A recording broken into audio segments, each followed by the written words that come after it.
Measuring SEO performance and SEO trends and algorithm. ആദ്യമായിട്ട് എസ്ഇഒയുടെ performance എങ്ങനെയൊക്കെ നമുക്ക് മെഷർ ചെയ്യാമെന്നതിനെ പറ്റി നമുക്ക് നോക്കാം. ട്രാക്ക് ഓർഗാനിക് ട്രാഫിക്, അതായത് ഗൂഗിൾ അനാലിറ്റിക്സ് ടൂൾ യൂസ് ചെയ്തിട്ട് എത്ര ആളുകൾ നമ്മുടെ വെബ്സൈറ്റ് വിസിറ്റ് ചെയ്തു എന്ന് നമുക്ക് കാണാൻ വേണ്ടി പറ്റും. എവിടെ നിന്ന്? അതായത് സെർച്ച് എൻജിൻസ് വഴി നമ്മുടെ വെബ്സൈറ്റ് എത്ര ആളുകൾ വിസിറ്റ് ചെയ്തു, അതാണ് ട്രാക്ക് ഓർഗാനിക് ട്രാഫിക്കിൽ പറയുന്നത്.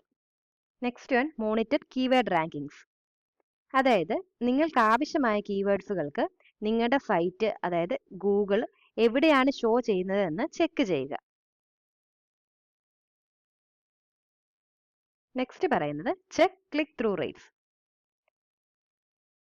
സെർച്ച് റിസൾട്ട് വഴി എത്ര പേര് ലിങ്കിൽ ക്ലിക്ക് ചെയ്യുന്നു എന്ന് പറയുന്നു. അതായത് ഗൂഗിൾ പോലുള്ള സെർച്ച് എൻജിൻസിലൂടെ നമ്മുടെ ലിങ്ക്സ് എത്ര ആളുകൾ ക്ലിക്ക് ചെയ്യുന്നു, അതാണ് ചെക്ക് ക്ലിക്ക് ത്രൂ റേറ്റ്സിൽ പറയുന്നത്. Measure bounce rate and dual time, എത്ര നേരം വിസിറ്റേഴ്സ് നമ്മുടെ പേജിൽ സ്റ്റേ ചെയ്തു, അതോ പെട്ടെന്ന് ക്വിക്കായിട്ട് ആ സൈറ്റിൽ നിന്ന് ലീവ് ചെയ്തോ, അതൊക്കെയാണ് ഇവിടെ പറയുന്നത്. അനലൈസ് കൺവേർഷൻ റേറ്റ്സ്, എത്ര വിസിറ്റേഴ്സ് എന്തെങ്കിലും ആക്ഷൻ ചെയ്തോ എന്ന് ചെക്ക് ചെയ്യുക. ആ ഒരു പെർഫോമൻസ് ആണ് അനലൈസ് കൺവേർഷൻ റേറ്റ്സിൽ പറയുന്നത്. ലാസ്റ്റ് ആയിട്ട് ഇവിടെ പറയുന്നത് use SEO audit tool for site health, അതായത് SEO ടൂൾസ് യൂസ് ചെയ്തിട്ട് നമ്മുടെ വെബ്സൈറ്റിൽ എന്തെങ്കിലും SEO പ്രോബ്ലംസ്, അതേപോലെ എങ്ങനെ അത് ഫിക്സ് ചെയ്യാം, അതൊക്കെയാണ് SEO audit tools for site ഹെൽത്തിൽ പറയുന്നത്. Key SEO metrics to monitor campaign. First one പറയുന്നത് ഓർഗാനിക് ട്രാഫിക്. ഇത് നമ്മൾ നേരത്തെ നോക്കിയതാണ്. അതായത് സെർച്ച് എൻജിൻസ്, ഗൂഗിൾ പോലുള്ള സെർച്ച് എൻജിൻസ് വെച്ചിട്ട് എത്ര ആളുകൾ നമ്മുടെ വെബ്സൈറ്റ് വിസിറ്റ് ചെയ്തു, നമ്പർ ഓഫ് വിസിറ്റേഴ്സ് വിസിറ്റ് ചെയ്തത്, അതാണ് ഓർഗാനിക് ട്രാഫിക്കിൽ പറയുന്നത്. ഡൊമൈൻ അതോറിറ്റി, ഇതൊരു സ്കോറാണ്. മറ്റുള്ള വെബ്സൈറ്റ് ആയിട്ട് കമ്പയർ ചെയ്യുമ്പോൾ നമ്മുടെ വെബ്സൈറ്റ് സ്ട്രോങ്, അതുപോലെ തന്നെ ട്രസ്റ്റും ഷോ ചെയ്യുന്ന സ്കോറാണ് ഡൊമൈൻ അതോറിറ്റിയിൽ പറയുന്നത്. നമ്മൾ ബാക്ക്ലിങ്ക് ഒക്കെ ക്രിയേറ്റ് ചെയ്യുമ്പോൾ ഡൊമൈൻ അതോറിറ്റി കൂടിയ സൈറ്റ്സിലായിരിക്കും നമ്മൾ ആർട്ടിക്കിൾ, ബ്ലോഗോ ഒക്കെ പോസ്റ്റ് ചെയ്യാൻ വേണ്ടി പോകുന്നത്. Next one, page load speed, എത്ര സ്പീഡിലാണ് നമ്മുടെ വെബ്സൈറ്റ് ലോഡ് ചെയ്യുന്നത്. അതായത് ഫാസ്റ്റ് ആയിട്ടുള്ള വെബ്സൈറ്റിനെ സെർച്ച് റിസൾട്ട് ബെസ്റ്റ് ആയിരിക്കും, അതിനാണ് പേജ് ലോഡ് സ്പീഡ് നമ്മൾ ചെക്ക് ചെയ്യുന്നത്. മൊബൈൽ ഫ്രണ്ട്ലിനെസ്, എത്ര നന്നായിട്ടാണ് നമ്മുടെ വെബ്സൈറ്റ് മൊബൈൽ ഫോൺസിൽ വർക്ക് ചെയ്യുന്നത്. ഗൂഗിള് മൊബൈൽ ഫ്രണ്ട്ലി സൈറ്റ്സ് ആകും പ്രയോറിറ്റി കൊടുക്കുന്നത്. ബാക്ക്ലിങ്ക് ക്വാളിറ്റി ആൻഡ് ക്വാണ്ടിറ്റി, മറ്റ് സൈറ്റിൽ നിന്നും ലിങ്ക്സിന്റെ എണ്ണം കൂടാതെ അവയുടെ ക്വാളിറ്റി കൂടെ നോക്കണം. അതായത് ഡൊമൈൻ അതോറിറ്റി കൂടിയ സൈറ്റിൽ എഴുതിയിടാൻ ട്രൈ ചെയ്യുക. നല്ല ബാക്ക്ലിങ്ക്സ് SEOനെ ഹെൽപ്പ് ചെയ്യുന്നു റാങ്കിങ്ങിന് വേണ്ടി. അതായത് ഡൊമൈൻ അതോറിറ്റി കൂടിയ സൈറ്റിൽ വേണം നമ്മൾ ബ്ലോഗും ആർട്ടിക്കിളും ഒക്കെ എഴുതിയിടാൻ വേണ്ടി. അങ്ങനെയാണെങ്കിൽ ഇത് റാങ്കിങ്ങിന് ഹെൽപ്പ് ചെയ്യും. ഇൻഡെക്സ് പേജസ്, ഗൂഗിൾ കാണുകയും സെർച്ച് ചെയ്യുകയും ചെയ്യുന്ന നിങ്ങളുടെ സൈറ്റിലുള്ള പേജസിന്റെ കൗണ്ട് ആണ് ഇവിടെ പറയുന്നത്.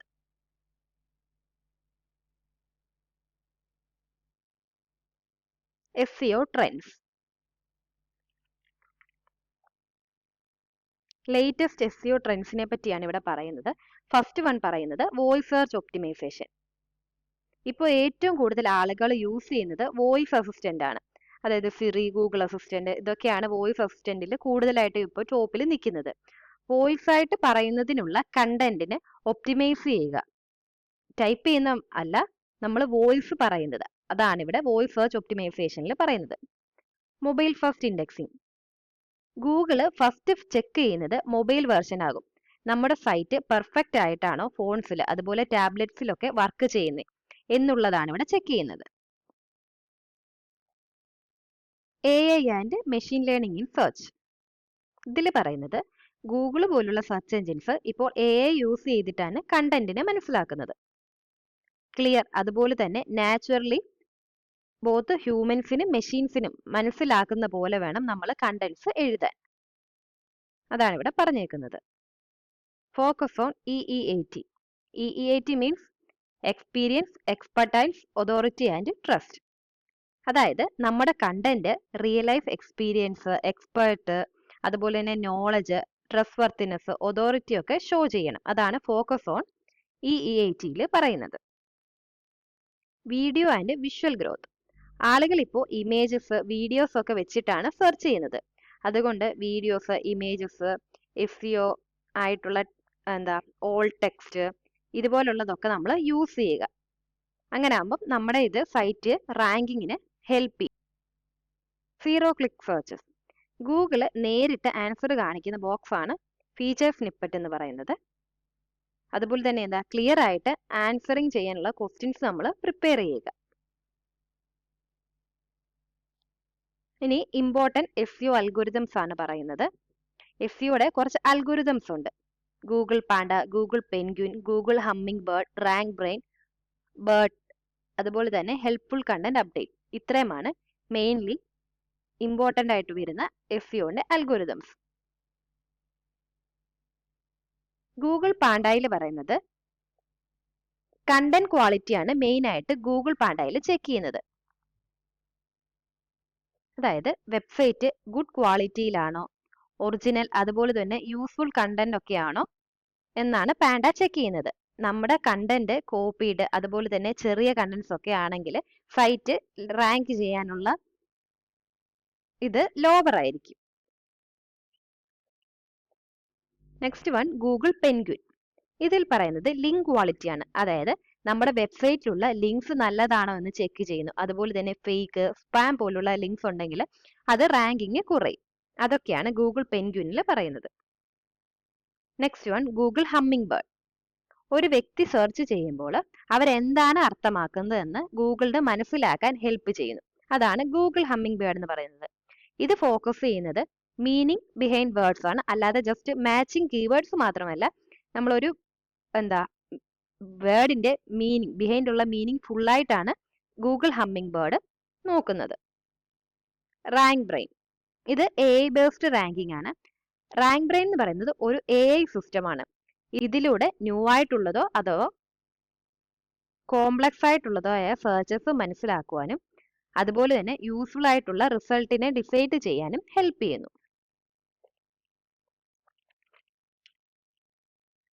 ബേർട്ട്. ബേർട്ട് എന്ന് പറയുന്നത് ഗൂഗിളിന് ഒരു സെന്റൻസിലുള്ള വേർഡുകളുടെ മീനിങ് മനസ്സിലാക്കാൻ ഹെൽപ്പ് ചെയ്യുന്നു. നമ്മൾ സംസാരിക്കുന്ന നാച്ചുറൽ അല്ലെങ്കിൽ കോൺവെർസേഷണൽ ലാംഗ്വേജ് ഗൂഗിളിന് കൂടുതൽ നന്നായി മനസ്സിലാക്കാനാകും. ഇതിൽ സഹായിക്കുന്ന ഒരു അൽഗോരിതമാണ് ബേർട്ട് എന്ന് പറയുന്നത്.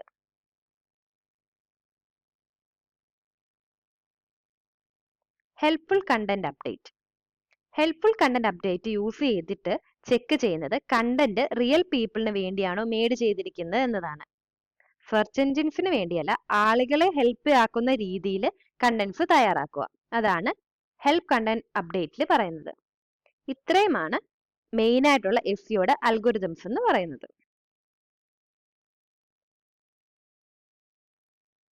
കൺക്ലൂഷൻ. ഓവറോൾ കൺക്ലൂഷനിൽ പറയുന്നത് എന്താ?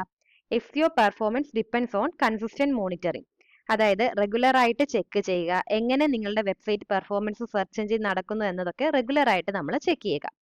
കീപ് അപ്ഡേറ്റഡ് വിത്ത് latest algorithm changes. Ranking rules Google ഇടയ്ക്കിടയ്ക്ക് ചേഞ്ച് ചെയ്യും. അപ്പോൾ റാങ്കിങ് ലോസ് ആകാതിരിക്കാൻ ഇത് നമ്മൾ അറിയുക, എന്തൊക്കെയാണ് ചേഞ്ചസ് വരുത്തിയിരിക്കുന്നത് എന്നുള്ളത്. Focus on quality content, user experience and technical SEO. Helpful content right, site easy ആയിട്ട് യൂസ് ചെയ്യുക, ടെക്നിക്കൽ ഇഷ്യൂസ് ഫിക്സ് ചെയ്യുക. ടെക്നിക്കൽ ഇഷ്യൂസിൽ വരുന്ന എന്തൊക്കെയാ? നമ്മുടെ പേജ് സ്പീഡ്, ബ്രോക്കൺ ലിങ്ക്സ്, ഇതൊക്കെയാണ് ടെക്നിക്കൽ ഇഷ്യൂസിൽ വരുന്നത്. ഇതൊക്കെ നമ്മൾ ഫോക്കസ് ചെയ്യണം. Adapting to SEO trends ensure long term success. SEO change ആയിക്കൊണ്ടേയിരിക്കും നമ്മൾ പറഞ്ഞു. അപ്പോൾ അത് ലേൺ ചെയ്ത് അതനുസരിച്ചിട്ടുള്ള ചേഞ്ചസ് വരുത്തിയാൽ നമ്മൾ അതനുസരിച്ചിട്ട് പഠിച്ചിട്ട് അതിന് വേണ്ട, അതായത് സക്സസ് ഏത് രീതിയിൽ നമുക്ക് ആക്കാം എന്നുള്ളത് നമ്മൾ നോക്കിയിട്ട് കറക്റ്റ് ആയിട്ട് അതിന് ആപ്റ്റ് ആയിട്ടുള്ളത് നമ്മൾ ചെയ്തുകൊണ്ടിരിക്കണം. എന്നാൽ മാത്രമേ സ്ട്രോങ് ആയിട്ടുള്ള ഒരു സൈറ്റ് നിലനിൽക്കത്തുള്ളൂ. ഇത്രയുമാണ് SEOയുടെ മെയിൻ ആയിട്ടുള്ള അൽഗോരിതംസിലും പെർഫോമൻസ് മെഷർ ചെയ്യാനുള്ള കാര്യങ്ങളൊക്കെ.